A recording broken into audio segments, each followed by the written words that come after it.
So let me formally welcome everybody to this fourth class in this series on the book Stages of Meditation, which is the second of Kamalashila. Well, the root of it is the second of Kamalashila's Bhavanakrama, how to practice stages of meditation, with commentary by the Dalai Lama. And I'm going to pick up by reviewing a little bit of where I was last week, just to refresh everybody's memory, and then I'll take it from there. And there are a number of things that are on my mind that I want to talk about this week. I've been thinking a lot about the passages that I shared with you last week, and the benefit of teaching once a week is that I have an entire week to think about things, and sort of they pickle in the back of my mind, sort of. So what's been pickling in the back of my mind is the distinction that Kamalashila is making between conventional and ultimate bodhicitta. And it's not like that distinction doesn't exist anyplace else, but I haven't run across it in any books where it's so sharply drawn and so important. And I'll remind you that Kamalashila says that the basis for all practice is compassion, and that one develops compassion by practicing equanimity, and that one, having developed compassion and cultivating loving kindness, one then has begun to have bodhicitta, the awakening mind, as is usually said. So let me do the review stuff for a moment.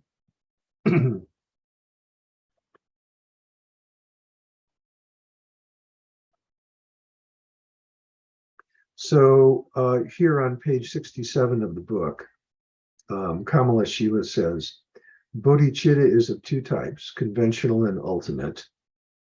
Conventional bodhicitta is the cultivation of the initial thought that aspires to attain unsurpassable and perfectly consummated Buddhahood in order to benefit all wandering sentient beings. That's conventional bodhicitta, which seems like quite an attainment. And then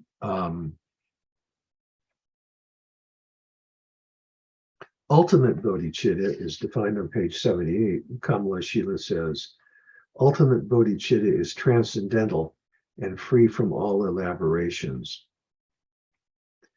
When he says transcendental, what he's saying here is that this kind of ultimate bodhicitta is something that's achieved after gaining the path of seeing, and His Holiness specifies this also on page 78. And this is what I wanted to talk about. When you study Buddhist philosophy and you study the philosophy of emptiness, you begin to learn about the two truths, the conventional truth and the ultimate truth. The ultimate truth is the way experience presents itself to a meditator in deep, one-pointed meditation who has developed an understanding of the emptiness nature of all phenomena. So that's the ultimate truth, the reality of things. And people like Buddhas don't have to be in meditative equipoise to experience the emptiness nature of all phenomena. But most beings, most people have to be in one-pointed meditative equipoise, as the language holds it, in order to experience, even on the path of seeing, apparently, to experience things in their emptiness nature. That's the ultimate truth. The conventional truth is what you are experiencing when you're not on the meditation cushion, when you're going around your daily life, and you are just experiencing things as they are presented to you, the way everybody else experiences them. That's why it's conventional truth. It's ordinary reality for most people, although there is a difference. And if you've been practicing, or if you've been studying Buddhist philosophy, then you know that the way things appear and the way they actually are not the same, that the way things appear is false. And the way things actually are is that they're empty, which you might understand intellectually, but they're not the way they appear. And so it's often said that in the post-meditative session, it's good to see the world as illusion-like or dream-like, not as an illusion or not as a dream, but like an illusion or like a dream, in the sense that the way things appear and the way they actually are different. This does not nullify conventional reality, and that's very important. I read something His Holiness had said one time in the past. That's very important to understand that conventional reality is reality. It does exist. It is there. If you thought it wasn't there, you could very easily be schizophrenic. You'd be nuts. It'd be very hard to negotiate the ordinary world unless you were a saint or had great meditative experience, right? Okay. Well, it turns out then that also in regards to bodhicitta, there's this distinction between ultimate and conventional. And the distinction is the same in the sense that ultimate bodhicitta is something that's experienced with one-pointed meditative equipoise, or calm abiding. There's another way to phrase this. And you hold your mind in a certain way, and I'm going to get into the details of this. And then conventional bodhicitta is what you experience when you're off the meditation cushion. And it's when you see the world as illusion-like, but you still have an attitude of loving kindness and compassion toward the illusion-like beings. So this is the distinction. And I'm going to get some quotes out of these books to make this point in the words of Kamalashila, and also in the words of Atisha, in terms of how to practice, as well as out of one of the sutras, so we can hear from the Buddha himself on this particular issue. And this distinction is really important, and that's what my mind has been kind of playing with over the last week, and how to think about this and how to present this, because I don't have any experience of one-pointed meditative equipoise or being on the path of seeing, right? But the books tell us some things about this. Okay, so let's hear from Kamalashila.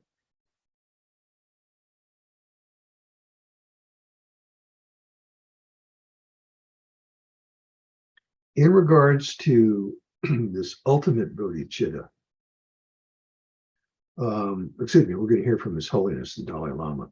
In regards to this ultimate bodhicitta, he says on page 79, again, this is on Stages of Meditation, ultimate bodhicitta is also said to be free of all elaborations, particularly in the context of the various categories of emptiness. So what he's saying here is that ultimate bodhicitta is something that you experience or cultivate without being distracted by thoughts or conceptions, because ultimate bodhicitta is happening in the context of one-pointed meditation and an understanding of emptiness. So the mind is free of elaborations, which means free of conceptuality.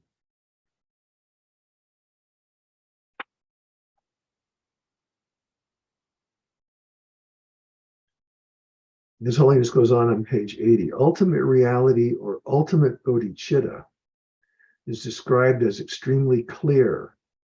It is referred to as ultimate because it is the object of engagement of an ultimate wisdom. It is also called stainless and unwavering. In other words, the wisdom of a superior being, that's an Arya, that's someone who's achieved the path of seeing. In other words, the wisdom of a superior being in meditative absorption is a wisdom that is a combination of a calmly abiding mind and special insight. So we talked about this in the past. So this ultimate bodhicitta, and this is the thing that catches me, this ultimate bodhicitta is something that an Arya, an advanced being, an advanced meditator, experiences non-conceptually. I'll repeat this.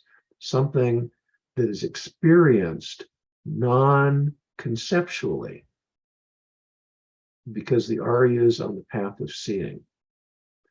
So what can it be? I mean, we can only understand bodhicitta with our conventional minds, our usual thought-producing minds, our elaborations, to use the language that's here. So I don't know, can we really understand what this is about? And in all honesty, I don't think we can. And the term that I used last week was mystery. In a way, for us, it's a mystery. So why would it matter? If we can't understand it intellectually, and we're not advanced enough to experience it, and we conclude that it's a mystery, why would it be valuable to know anything about it? So that's part of the theme that I want to work with tonight. Okay, that's on page 80. I want to, for a moment, turn to the 8,000 line perfection of wisdom on this particular subject, because this is one of the great Mahayana sutras, the 8,000 line perfection of wisdom. It's really, at least according to scholars, academic scholars, it's the basic perfection of wisdom text from which all the others come. So the longer perfection of wisdoms are expansions on it, and the shorter perfection of wisdoms, like the Heart Sutra, is a contraction of it. And so here's a relevant passage that I want to read. And this is an old translation, and so the language may seem a little odd, given the kind of things that we typically study. It was translated by Edward Kanza, who was the great perfection of wisdom scholar in his day. And this was published in 1973, to give you some idea of the time frame.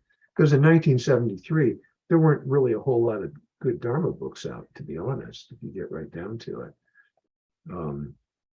So he was kind of inventing the language as he went. So just for the sake of academic clarity, on page 90 of Kanza's 8,000 lines Perfection of Wisdom, here's a relevant passage. It begins this way. There's a conversation that's going on between Shakyamuni Buddha and Subhuti, and you know Subhuti is one of the great advanced students of the Buddha. And Subhuti asked this question: how great is that which entitles him, the Bodhisattva, to be called armed with the great armor? And this is presumably a state of mind, armed with the great armor. And in this passage, we'll find out what armed with the great armor means. The Lord, which is to say Shakyamuni, says, here the Bodhisattva, the great being, thinks thus: countless beings should I lead to nirvana, and yet there are none who lead to nirvana, or who should be led to it. There are none who lead to nirvana or should be led to it. That is to say, there are no bodhisattvas and there are no beings. There are no bodhisattvas to lead people to nirvana, and there are no beings to be led to nirvana. However many beings he may lead to nirvana, yet there is not any being that has been led to nirvana, nor that has led others to it. For such is the true nature of dharmas, and in this context, dharmas means things. Such is the true nature of dharmas, seeing that their nature is illusory. Dharmas are illusory. Things are illusory, right? Appearances and reality are different than each other. Just as if Subhuti, a clever magician or magician's apprentice, were to conjure up at the crossroads a great crowd of people and then make them vanish again. What do you think, Subhuti? Was anyone killed by anyone, or murdered, or destroyed, or made to vanish? Subhuti: no, indeed, Lord, the Lord. Even so, a bodhisattva, a great being, leads countless beings to nirvana, and yet there is not any being that has been led to nirvana, nor that has led others to it. There's no bodhisattva to lead others to nirvana. To hear this exposition without fear, that is the great thing which entitles the bodhisattva to be known as armed with a great armor. So here in this passage, the Buddha is saying that although bodhisattvas are leading beings to nirvana, that's their job as bodhisattvas. They're saving beings. They're removing suffering. They're applying loving kindness to the situation of beings. When they do it, they don't experience any beings being there, nor do they experience themselves as being a thing, a person, a bodhisattva. And why is that? That's where the mystery is. Because they're in a state which is like the state of meditative equipoise, where they don't see things as being things. They see the emptiness nature of all phenomena, including the beings that they're saving. So this is what is confusing, confounding, and as the Buddha says, generates fear, makes people uncomfortable to hear this teaching, right? That bodhisattvas are bodhisattvas precisely because they don't know they're bodhisattvas. They don't even know they're beings. They don't even know they're people or things, because that's the state of their mind, right? Now, it doesn't mean that they don't perceive themselves as having hands and eyes and whatnot. I mean, obviously the Buddha did, right? It means that what they perceive is different. When they perceive a person is different than what we perceive. And we can only vaguely understand what it is that they perceive. So again, the question comes up, why does it matter? Why is it important? I'm going to try and answer that question in the course of this hour. Another passage, page 98 of the 8,000 line Perfection of Wisdom, Kanza translation. Again, Subhuti. In this case, in this particular case, Subhuti is having a conversation with the gods. That's always interesting to me, that these great bodhisattvas have conversations with each other, with ordinary people, and with non-material beings, in this case, the gods. Subhuti says, like a magical illusion are those things, like a dream. Excuse me, like a magical illusion are those beings, like a dream. For not two different things are magical illusion and beings, are dreams and beings. All objective facts also are like a magical illusion, like a dream. All reality is like a dream for the bodhisattva. Okay.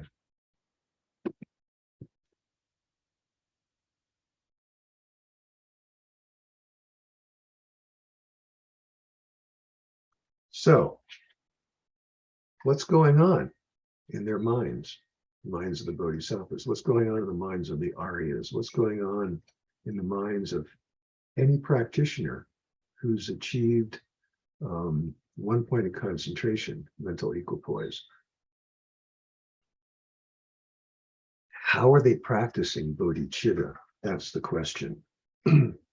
So Kamalashila answers that question conveniently on page 150 of this text.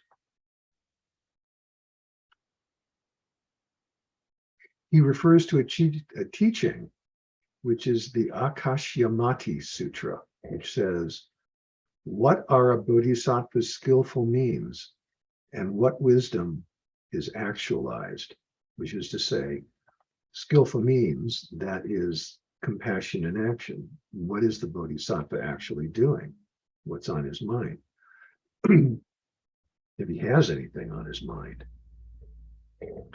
The sutra says, the bodhisattva's skillful means are thinking and placing the mind closely on sentient beings with great compassion while in meditative absorption.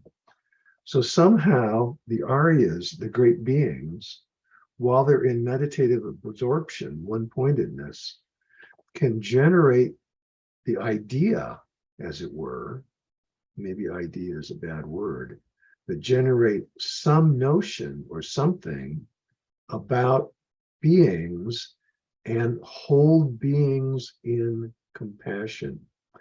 Aida, were you about to say something about this? Oh, you're muted. I can't hear you. You'll have to unmute yourself. Maybe, yeah, go ahead. I was just saying generating the mind. Generating the mind, and maybe generating the mind is not necessarily having a thought. It's something else. Right. What would that be, do you think? Well, that great compassion, bodhicitta, has to be the collection of merit and wisdom. So wisdom is realizing emptiness, correct? So Correct. realize great compassion actually is realizing emptiness. Does that make sense to you? I understand that, but then how, and in what way does it make sense that the bodhisattva's mind, which is the mind of wisdom, is holding beings in great compassion? It's I think from what I understand, it's a direct realization. You drop that mental image. It's not that the conventional reality disappears.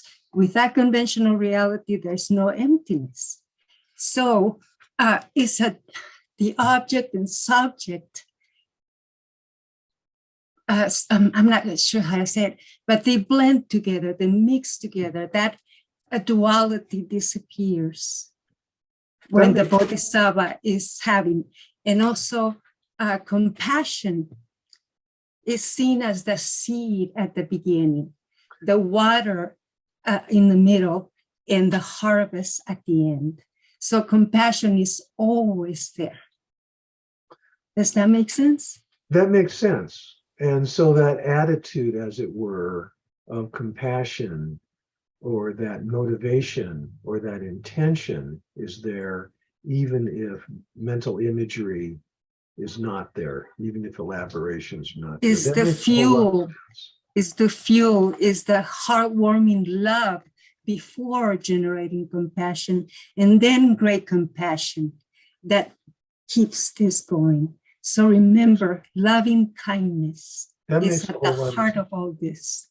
Well, that makes a whole lot of sense, especially in this particular context of trying to understand how is the bodhisattva, or the advanced meditator, to use more mundane terms. Love is it. Without love, without heartwarming, affectionate love, there's no hearers, there's no solitary realizers, there's no bodhisattvas, there's no Buddhas. Sure. Well, that's from the point of view of starting, but I think that applies also. That also applies to the state of mind, if you will, of the Arya. Right. That's exactly the state of mind. If I may add, I don't know if this Sure. is the right word, but it's there's no thought. It's a sentiment. There's no what? There's no thought, No no thoughts. elaborations. We don't Right. need to elaborate anymore. It's uncontrived bodhicitta. It's non-effort. There's no effort in it. That's it. You're done with the conceptions. You're done with the illustrations. You're done with the elaborations. It's just in the being of the Arya. And I'm sure we've had those moments when Well, you know what to do, how to feel and what to act without thinking. We have those moments. Think about that. And I'll stop. And that is, yes. And that's really important. And that's, I'm going to come to, in a certain framework, I want to come to the way in which I see that as being important. I agree with you completely. Let me proceed, and thank you very much. Okay, let's see, where was I here? Okay, so this is the way Aida has described it, that the Arya places the mind closely on bodhicitta in this state. Now, one of the things that is described both in Kamalashila and in this book by Atisha, which I'm going to come to, is the distinction between what does the practitioner do when meditating and in the post-meditative state. Okay, so we're talking about sort of the mind of the Arya when they're meditating. But that's when they're on the meditation cushion. But I'm pointing over here because this is where I meditate. The mind of the Arya in the meditative state. But then you get off the cushion. So then what? Okay. And this is where it becomes relevant to us and also gets at this issue that Aida raised, but that I wanted to come to also, which is the importance of experience, getting these glimpses of sort of what the Arya sees on a regular basis. So where am I here? Page 149. Okay, so now we're back to Kamalashila, and this is on page 149.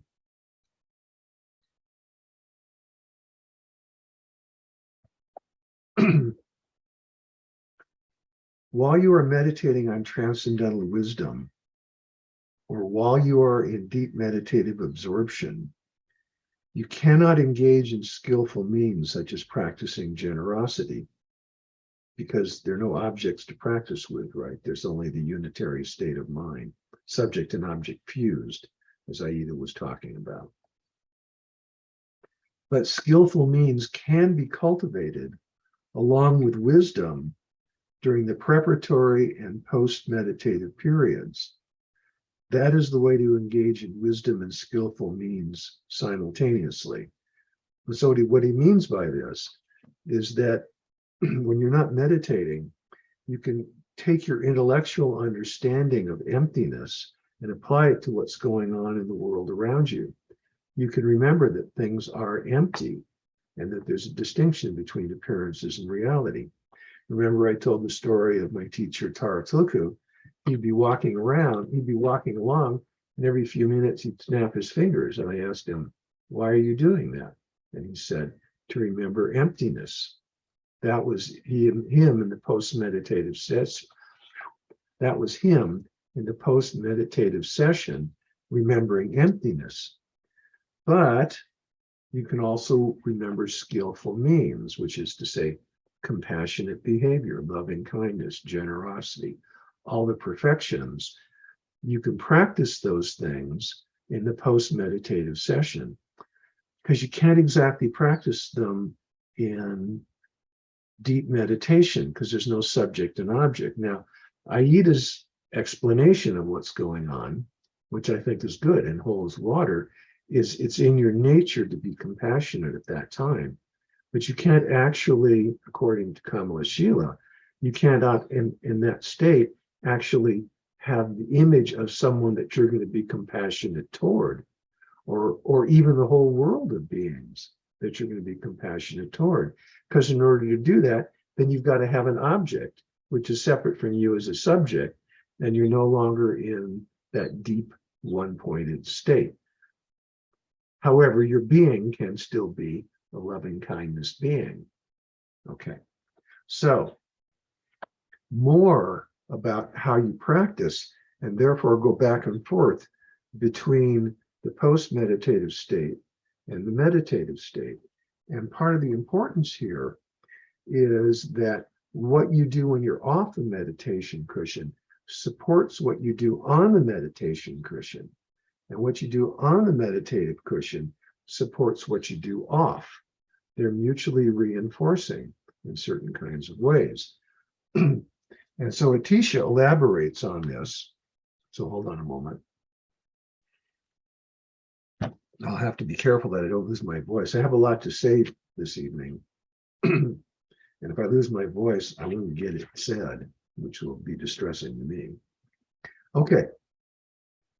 Now, Atisha, in his books, draws the distinction between practitioners of low, middling, and higher capacity. And that three-way division of practitioners we find after Atisha all the way through Buddhism in Tibet. You find it in the Lamrim, you find it in Tsongkhapa's writings, that there's the practitioner of the lower scope who wants to be reborn in a better situation. There's the practitioner of the middle scope who wants to achieve liberation for himself or herself. And then there's the practitioner of the highest scope that is like the Bodhisattva, who wants to save all beings, including themselves, by the way, right? To liberate all beings, to enlighten all beings, including themselves. A lot of Westerners with a kind of Christian mentality in the beginning of receiving Buddhist teaching sometimes think, okay, taking care of all beings, I have to give something up. I can't take care of myself. There's this kind of Christian notion that if you're taking care of others, you can't take care of yourself. The Buddhist notion doesn't go there. It's like taking care of everybody includes taking care of yourself.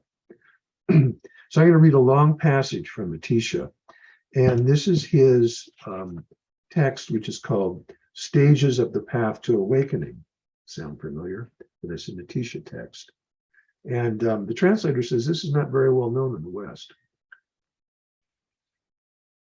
And in fact, it wasn't very well known in Tibet. The early Kadampa Lamas who followed Atisha kept it as somewhat of a secret teaching. And it was not more broadly disseminated for about 200 or 300 years until after Atisha's death.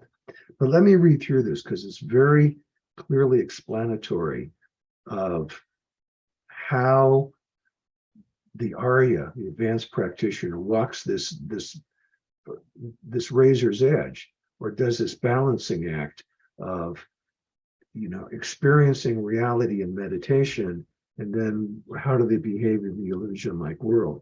And it's relevant to us, I think, because we sometimes have those advanced experiences, and then we wonder what we're supposed to do.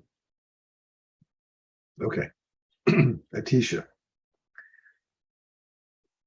Although realizing concepts is empty, one should achieve virtue and abandon wrongdoing. So this sounds paradoxical. Realizing concepts is empty, right? You wouldn't think that if the concepts are empty, then you would think, well, it doesn't matter one way or the other what you do. But he says, no, that's not true.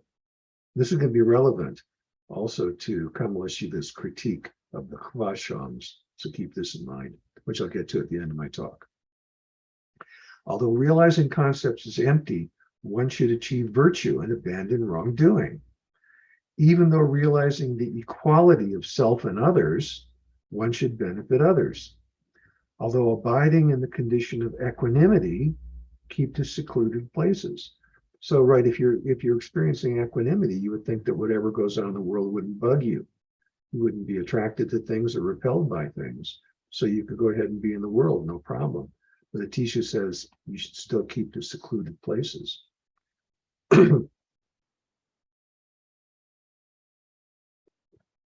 Even though realizing non-duality, abandon deprecating things.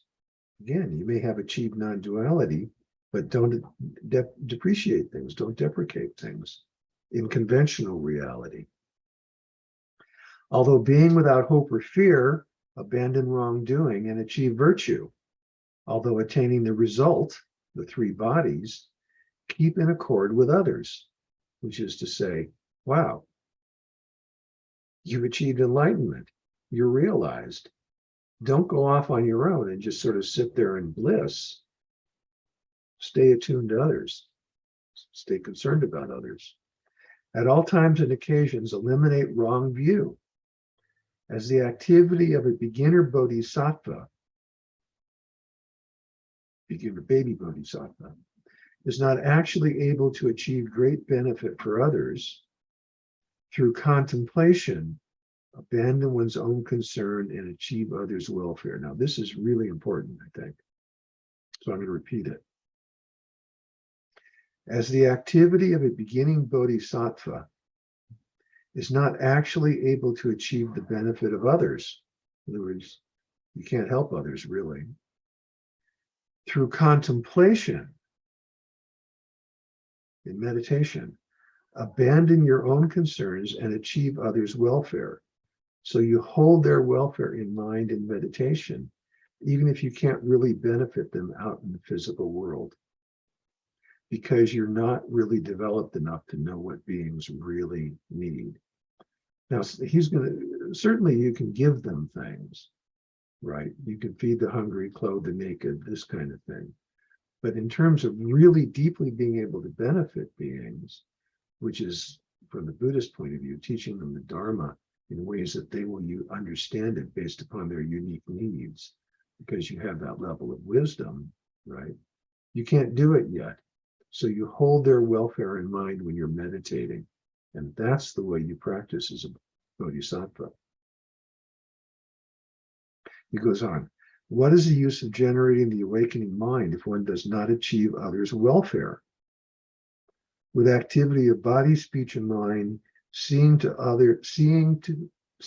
to achieve others' happiness and welfare, one should desire to free beings from suffering and to have happiness. In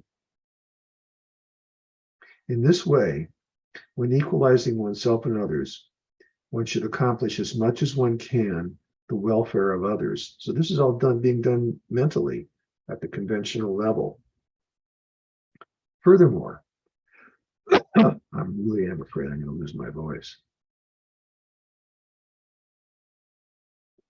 Furthermore, with as much resources as possible through body, speech, and mind, at first one should practice giving small portions of giving, even a mere mouthful of food, to animals and so forth. Then, later one can give even one's body for the welfare of others without difficulty. So first you practice mentally, and then on the conventional level, you do small things, and then eventually you can do larger things. When cultivating love, compassion, and the awakening mind, do not cause harm to others, such as enemies, evil spirits, and animals. Be free from the fear of fire, water, precipices, and so forth. Remember, this is written into Tibet. Fear of precipices is pretty real. One should have faith in oneself, whatever is perceived. If you have hateful or harmful thoughts, then turn away from them. And here's the key. Whatever is within you is how the external world appears. Whatever is within you is how the external world appears. Because of that, you should furthermore understand all external and internal things this way. Ascertain experiences to be nothing but karma and condition. Quickly purify with certainty any collected defilements. Now, this passage ascertain experiences to be nothing but karma and conditions. Connected with this other passage, whatever is within you is how the external world appears, is key to understanding our situation. Because everything that we experience is the ripening of karma based upon the conditions that are around us in conventional reality and in ultimate reality and when we're meditating. We live in this vast field of cause and effect, karma, our personal karma, our collective karma. The climate crisis, for example, is collective karma, but we're all living with it. I mean, I personally didn't cause the climate crisis. I'm too small to have caused the climate crisis, right? But of course, I participated in things, but the larger collective karma is going to impact me, right? So that's what's going on. And yet at the same time, everything that you experience is being colored, shaped, conditioned by your own mind, because it's happening within your mind, right? So how do you meet all this karma? Well, that's exactly what Atisha was describing. The way you meet all this karma is the way you practice with it, as he described. Even if you know that everything is, other than it appears, is totally illusory, and in truth is empty of inherent existence, still the way you practice with it is the way Atisha described. That's how you practice with the karma that presents itself to you.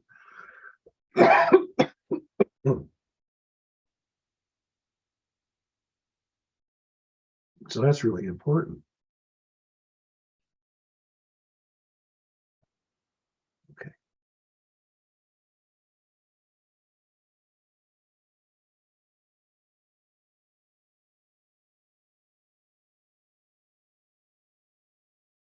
Let me shift gears slightly.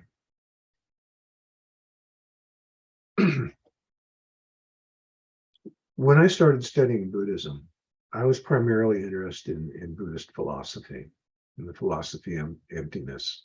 So in my graduate program, I became a Nagarjuna scholar, and that's what I did for the first number of years of my professional life. I was a professional philosopher, and Nagarjuna was the person that I was most interested in. I wasn't terribly interested in meditative practice. I mean, I was sort of interested in it, but not deeply. That changed over time, obviously, if you know the kind of classes that I've been teaching. And that happened under the influence of my Lama, Tara Tulku, who turned me around and sent me off in a whole other direction, saved my soul, to use that kind of language. But this whole business of compassion and bodhicitta and the idea of the bodhisattva vow just made no sense to me at all. Like, how is this possible? Like, I recognized my own suffering at a certain point, the suffering nature of my existence, and that the Buddhist path could do something about it. And so I felt like I was like a person in middle scope at best, because I wanted to achieve my own liberation, my own freedom. This idea of saving all beings in existence made no sense to me at all, just none. Because that's a problem, obviously, because as Kamalashila and Atisha and everybody else says, compassion is the basis of the path. And I wasn't even slightly interested in that. I was interested in wisdom, wisdom, wisdom. But what happened over time for me is that I began having experiences in meditative practice by pursuing wisdom in meditative practice that showed me the way in which everything connects to everything, at least first intellectually, and then more experientially. And then this bodhicitta began making some sense. And finally, it got to the place, again, because of my own pursuing this practice, right? The practice of wisdom, actually. What began to happen was I began to see and understand more clearly that basically the only thing that made any sense was to practice for all beings because of my non-separability from all beings and my softening in relationship to all beings. Before we started recording, Jay asked me, how has my own practice over the last 35 or 40 years affected me? Has it affected me? And my answer was, well, it softened me and it's opened me up to others, among other things, right? Now, the reason I'm referencing my own experience here is that I'm convinced that we can all have moments of these kind of extraordinary experiences, right?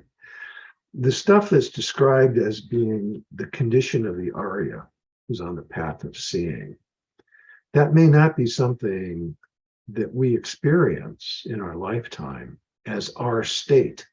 I mean, it could be, but it may not be. But that doesn't mean we can't get glimpses of what that experience is in our own meditative practice. I mean, I have, my wife has, I know many people who've had glimpses. The power of that is it shows you the truth of what the teaching is about in regards to these ultimate levels of things. And then that validates the practice on the conventional level. So you can say, yeah, okay, now I understand why you would practice bodhicitta in ordinary life, in conventional mind, because I've had a sort of like a vision of the way the whole thing fits together and had that experience of that kind of warm-heartedness, that kind of, I can't even speak with the kind of passion that Aida was speaking of when she was talking about bodhicitta. But if you have that experience momentarily, once in a while, then when you come back out of the meditative state, it changes the way you're going to go through your daily life. And that's kind of what Atisha was talking about when he says, okay, well, you know that all phenomena are empty, but nevertheless, you're still trying to take care of the empty illusory being, even though most of the time they don't seem empty or illusory to you, but you can still remember the truth of the matter. And then on the conventional level, this stuff starts making sense and you can do it. And that can power your practice over the years. Because if you don't have those experiences, then it's very hard to keep up the practice because you don't have the motivation. Now, maybe you're fortunate enough to hang around some great teacher a lot and you're inspired by that teacher and you think, okay, they got it. Look what a profound being they are. They're full of this compassion and wisdom. And when I'm around them, I just know it's the right thing to do.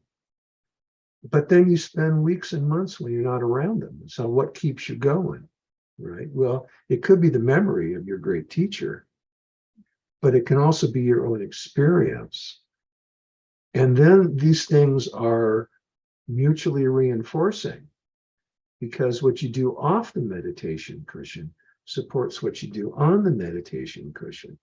So you're practicing more and more with greater faith because of your experience. And what happens? That produces more experience. And because that produces more experience, then you have a stronger ability and motivation to practice in ordinary daily life. And they enrich each other. They go back and forth.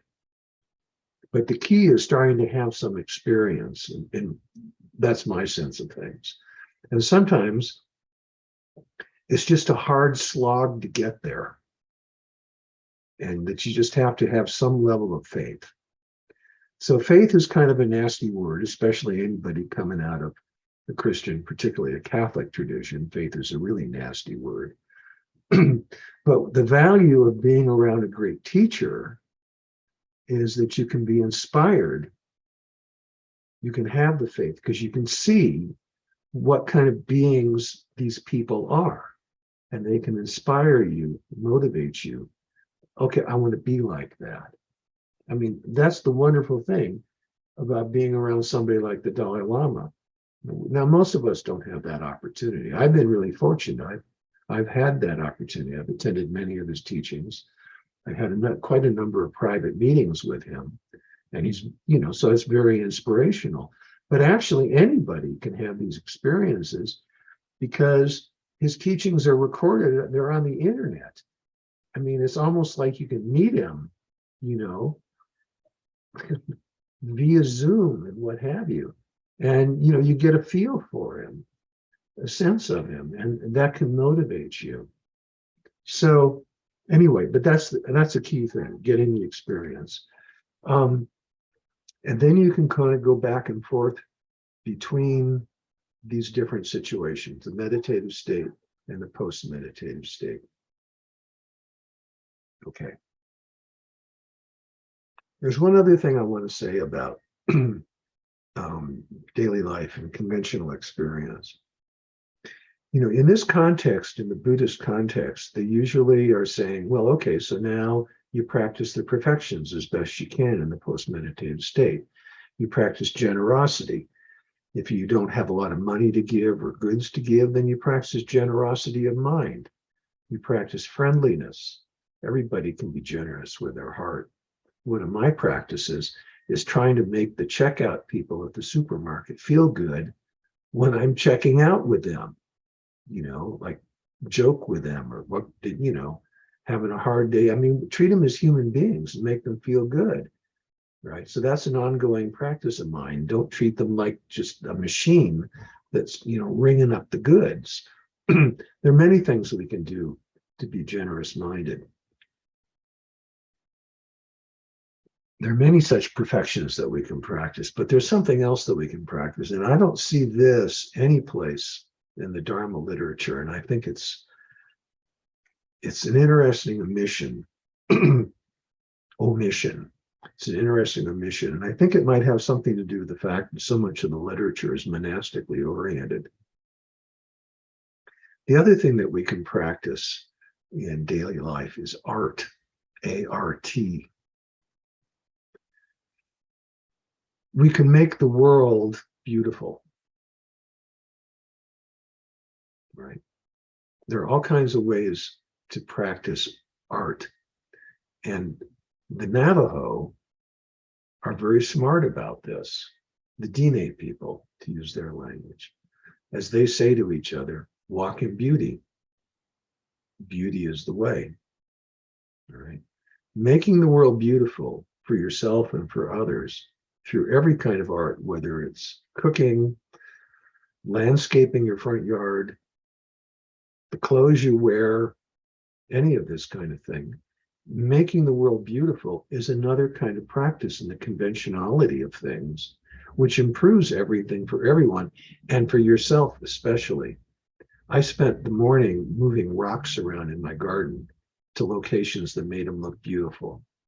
Now, my wife said, looks like you just dropped those rocks there. Well, that's actually a Zen compliment, although I don't think she knew that.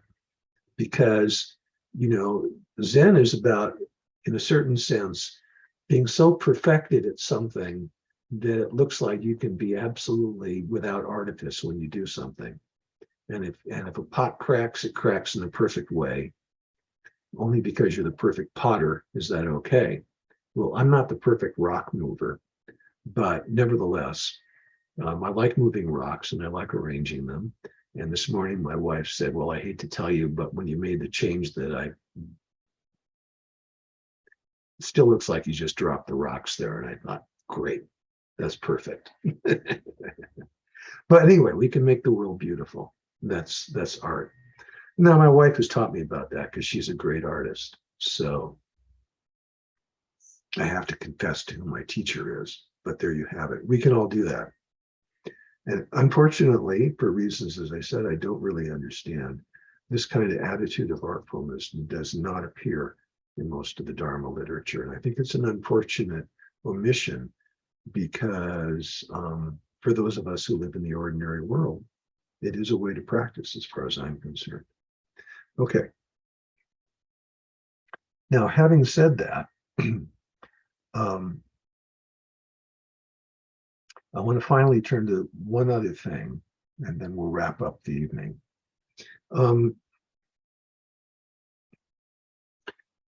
When we're not in meditative equipoise, and probably for most of us, even when we are practicing meditation, we're going to be assaulted by disturbing emotions, as they said, all kinds of mental activity. We're going to fall asleep. We're going to get too excited. These are common problems that exist in meditation. They're spoken of by the teachers. I'm not going to go into those things. I'm just going to say that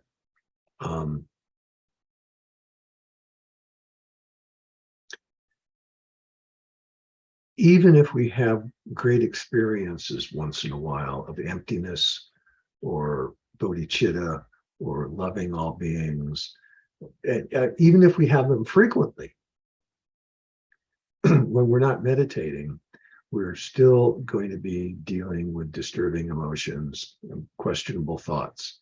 And the reason for this is that we're still dealing with our own karma. Our own karma is the seeds of past action which have lodged themselves in our mind streams, because we live in a world of cause and effect. So what we do has consequences. And even if now in our mature life, we're practicing seriously, still, and whether or not you believe in rebirth and former and future lives, and if you don't, still the stuff that you did early in your life comes to mind and you have to deal with in the later part of your life. I mean, that's just ordinary reality. So how do you deal with this kind of stuff?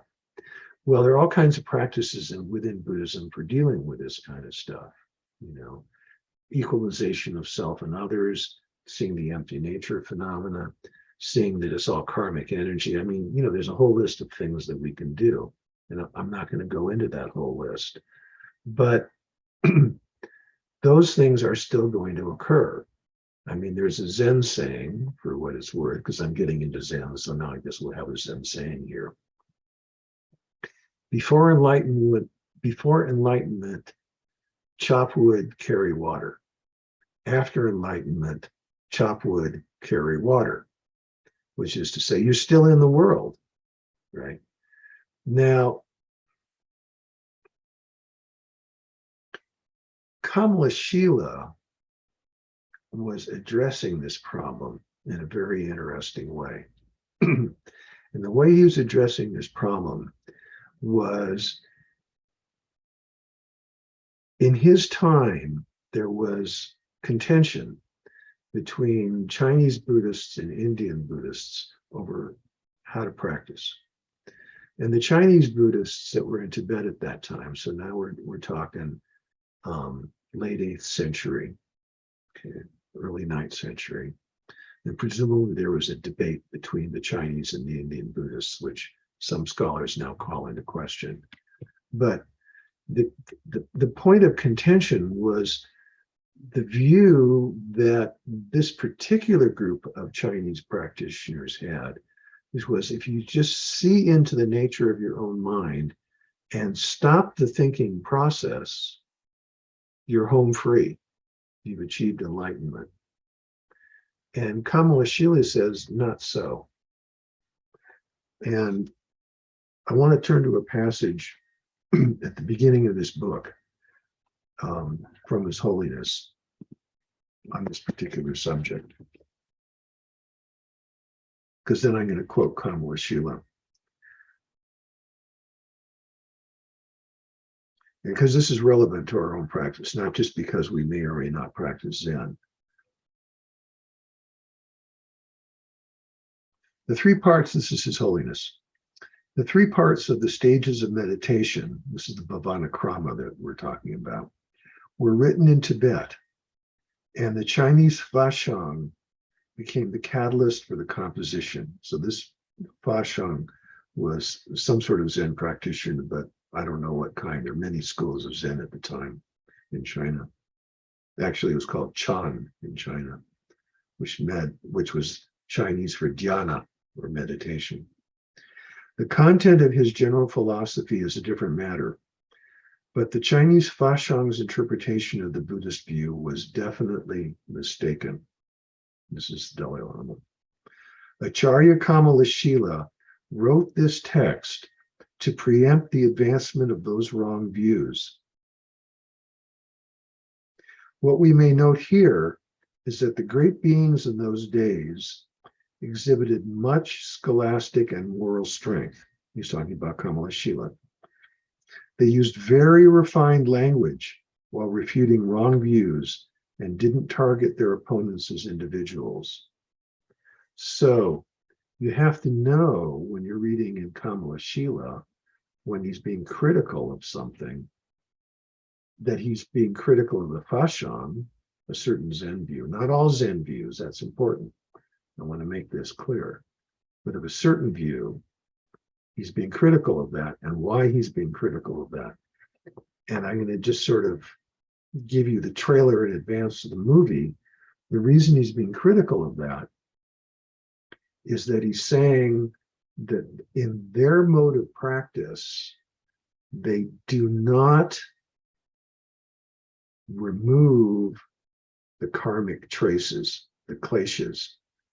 They believe that by seeing into the nature of their own mind, they can achieve instantaneous enlightenment, and that overcomes all the karmic history that most people have to deal with.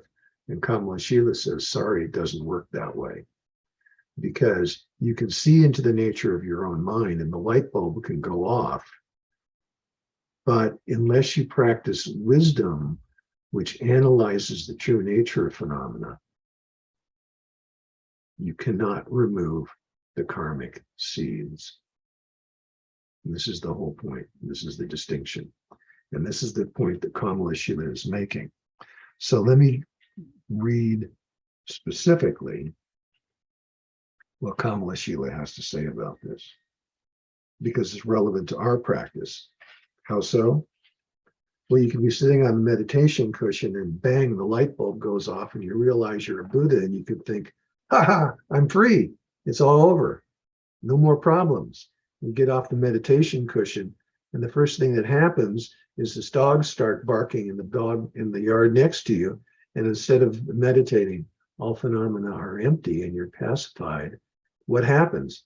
I get angry at the neighbors. Uh-oh, right? What is that? Those are the karmic seeds operating in my mind.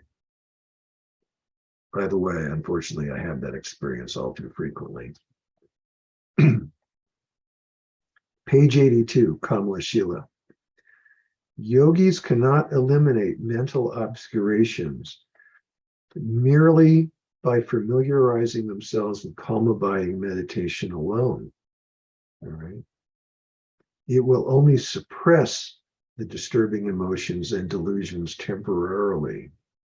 So you can be in one point of state of mind, but that only temporarily suppresses the delusions.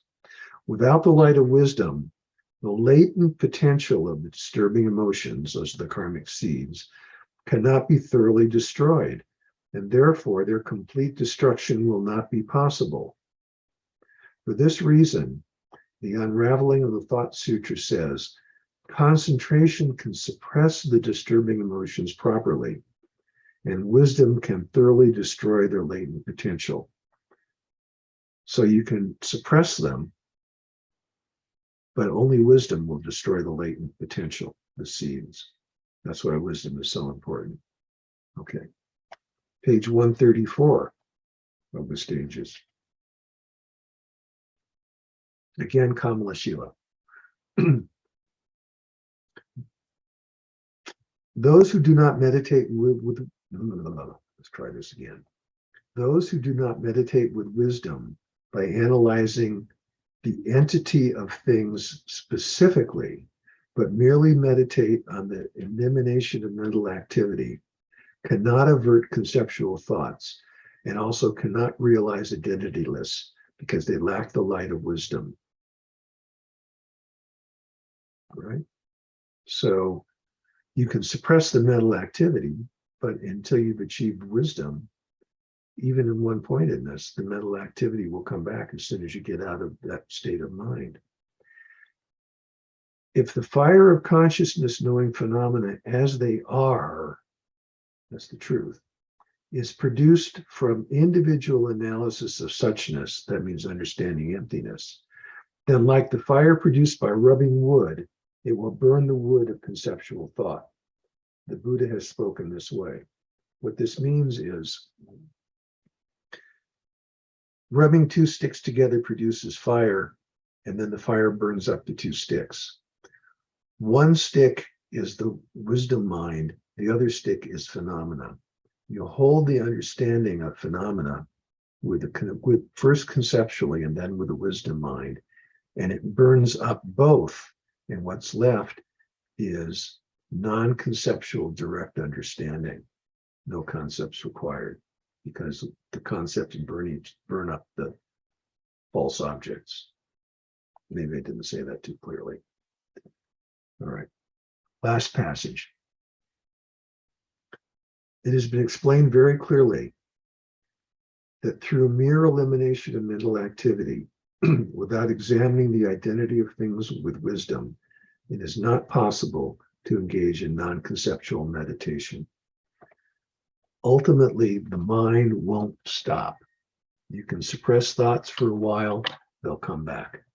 The only way to solve the problem of conceptuality covering reality with false notions and preventing the true understanding and the true experience of our deep interrelatedness, which is ultimate bodhicitta, right, is through this practice of identifying the true nature of things through the practice of wisdom. And that is, in the beginning, an intellectual process, understanding the philosophy of emptiness, applying that understanding to phenomena as you see them, and eventually, like the wood, the two sticks rub together, starting a fire, the thoughts consume themselves, and you're left with the non-conceptual mind. And that's his critique of merely, of the reason that merely suppressing thoughts will not produce liberation or enlightenment, because you have to get at the karmic seeds. And that's, as the Dalai Lama says, one of the main reasons that Kamalashila wrote this book, the Bhavanakrama, How to Practice. Why do I emphasize it? Because it's relevant to us. We can think we can sit down and meditate and we can calm our minds, which is a great thing, right? It's a great thing. But until we get at the root of false ideas, until we get at the root of the karmic seeds, the problems just keep coming back over and over and over again. You develop some calm abiding on the mental on the meditation cushion, but you get up and the dogs are bugging you because now you don't have one-pointed concentration anymore. You've got to get at the seed of why the dogs are bugging you. Why is the cat not bugging you, but the dogs are? You have to get at why that is. So that's us in our ordinary experience. And that's what Kamalashila is speaking to us, even though he's writing to critique the Chvashangs, as His Holiness says. Okay. So I've gone on for an hour and 18 minutes, but I managed to say what I wanted to say without losing my voice, which struck me as slightly miraculous.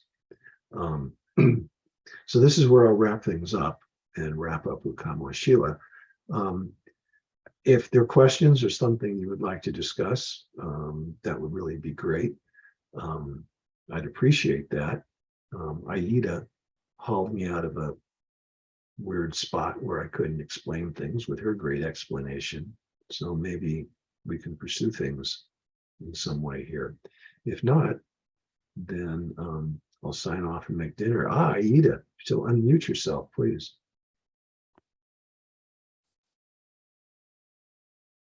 You're not unmuted yet. There we go. Thank you. This phrase, without examining the identity of things with wisdom, what it brings to mind to me is that when we want, it's not that there's this big, huge universe hole out there of emptiness. That's not it.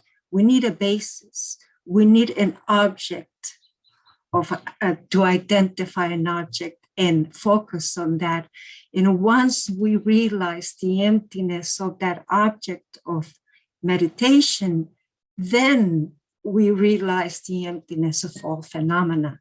It's not that we go into this meditative state and, oh, wow, everything is empty, this universe of emptiness out there, this whatever. It's not that. We need that object of observation. We need that object of analysis, of deep analysis. And I think first comes stabilizing meditation, then analysis, then calm abiding, and then you go to deep insight. That's exactly what Kamalashila and His Holiness is saying. And the only thing that I would add to that is you just explained the reason for doing deity yoga.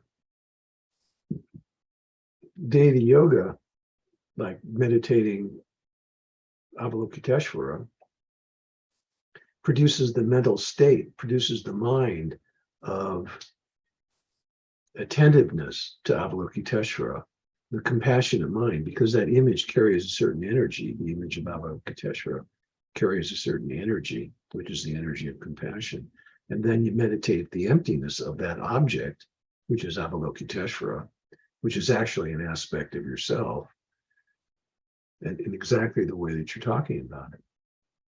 You start with the object, and then you get into the space of all one, or all none, or someplace in between all one and all none, wherever that place is.